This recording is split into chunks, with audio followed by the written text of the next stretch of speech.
नमस्कार, India times पर आप सभी का बहुत बहुत स्वागत है। मैं आपके साथ आदर्श तिवारी और शुरुआत करते हैं इस वक्त की सबसे बड़ी खबर के साथ। बड़ी खबर दिल्ली से है। दिल्ली में यमुना सफाई को लेकर रेखा गुप्ता की सरकार ने सारे वादे निभा दिए हैं। एक्शन प्लान तैयार हो गया है। दिल्ली की सरकार अब 45 सूत्रीय कार्य योजना को तैयार कर रही है। 3 सालों में 8,000 करोड़ की लागत से काम होगा, यानी कि दिल्ली की सूरत बदलने वाली है।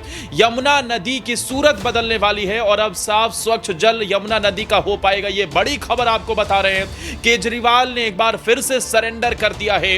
केजरीवाल की सियासत को जोर का झटका लगा है, क्योंकि वो जो काम दशकों तक नहीं कर पाए वो दिल्ली में रेखा गुप्ता और परवेश वर्मा ने मिलकर 100 दिन के अंदर कर दिखाया है। और यही ताकत होती है। दिल्ली में डबल इंजन की सरकार इस वक्त तेजी से काम कर रही है और रेखा गुप्ता की सरकार ने 45 सूत्रीय फॉर्मूला तैयार कर लिया है। इसी के जरिए से अब दिल्ली में साफ सफाई का अभियान तेज होगा और यमुना को अगले 3 साल के अंदर स्वच्छ बना दिया जाएगा। तेजी से काम हो रहा है, क्योंकि देश की राजधानी, सपनों का शहर और राजनीतिक केंद्र यहां गंगा की सहायक यमुना नदी है, लेकिन देखने वाला कोई नहीं था। पिछले कुछ दशकों में यमुना सिर्फ एक नदी नहीं रही, वो दिल्ली के सिस्टम की विफलता की कहानी भी बन गई। हर चुनाव में यमुना की सफाई वादों में शामिल रही, लेकिन आज हालात बदलते दिख रहे हैं, क्योंकि अब दिल्ली में सिर्फ बात नहीं हो रही है, काम तेजी से शुरू हो चुका है। शुक्रवार और शनिवार ये 2 दिन राजधानी के लिए बेहद अहम रहे, क्योंकि शुक्रवार को मुख्यमंत्री रेखा गुप्ता ने दिल्ली जल बोर्ड के वरिष्ठ अधिकारियों के साथ बैठक बुलाई। बैठक का मकसद एक ही था, 48 किलोमीटर लंबी यमुना नदी को दोबारा जिंदा करना। बैठक में जल मंत्री परवेश वर्मा भी मौजूद थे और इसी बैठक में तैयार किया गया एक 45 पॉइंट्स का एक्शन प्लान, जो अगले 3 सालों में फेज वाइज लागू किया जाएगा। इस प्लान में यमुना की साफ सफाई के साथ साथ पानी की सप्लाई, सीवरेज नेटवर्क और ड्रेनेज सिस्टम को भी वैज्ञानिक और स्मार्ट तरीके से रीडिजाइन किया गया है।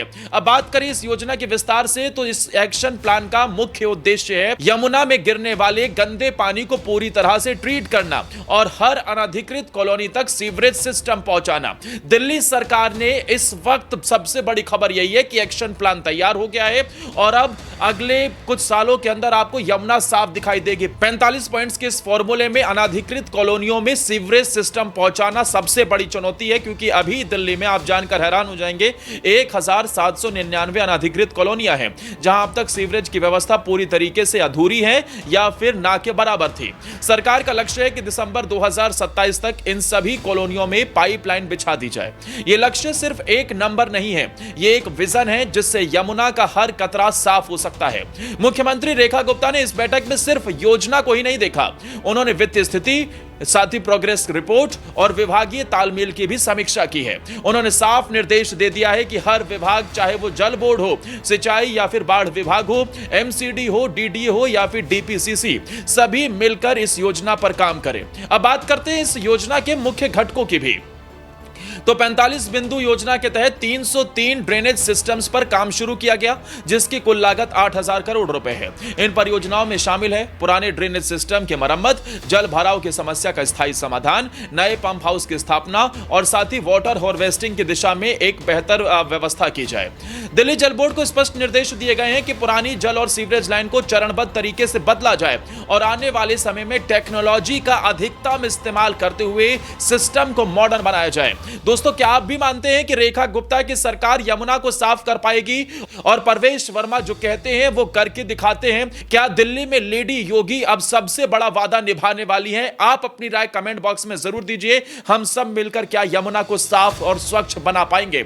अब बात करते हैं स्टॉर्म वाटर मैनेजमेंट की। मुख्यमंत्री ने जोर देते हुए कहा है कि हर अनधिकृत कॉलोनियों के लिए स्टॉर्म वाटर मैनेजमेंट प्लान बनाया जाए, जिससे बरसाती पानी को वैज्ञानिक ढंग से ट्रीट किया जा सके और वो पानी यमुना में बिना गंदगी के पहुंचे।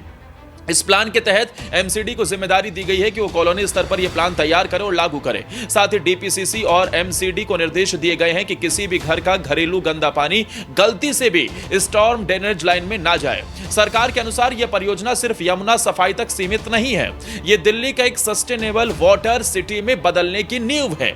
यानी पुराने दिन लद गए हैं, अब सही मायने में दिल्ली हमारी स्विट्जरलैंड बन पाएगी और दिल्ली के विकास की दिशा में सबसे बड़ा कदम या रेखा गुप्ता की सरकार सरकार ने परवेश वर्मा के साथ मिलकर उठा लिया है। इस पूरी योजना का तीसरा स्तंभ है जन जागरूकता, क्योंकि सरकार काम कर रही है लेकिन लोगों को जागरूक करना भी उतना ही जरूरी है और इस वजह से सिर्फ मशीनों से नहीं, यमुना की सफाई जनता की भागीदारी से ही संभव है। इसीलिए योजना के तहत स्कूलों, आरडब्ल्यूएज और एनजीओज को जोड़कर जन अभियान चलाने की योजना है। मुख्यमंत्री ने कहा कि यमुना सिर्फ एक नदी नहीं, दिल्ली की आत्मा है और जब आत्मा गंदी हो तो घर साफ नहीं रह सकता। इसलिए अब यमुना को न केवल साफ किया जाएगा बल्कि सुंदर, हरा भरा और जीवनदायिनी बनाया जाएगा। इसके साथ ही दिल्ली सरकार हर घर तक स्वच्छ पानी पहुंचाने के लिए हर घर नल से जल मिशन को भी युद्ध स्तर पर लागू कर रही है। अब घरों में बाल्टी लेकर टैंकर का इंतजार खत्म होगा।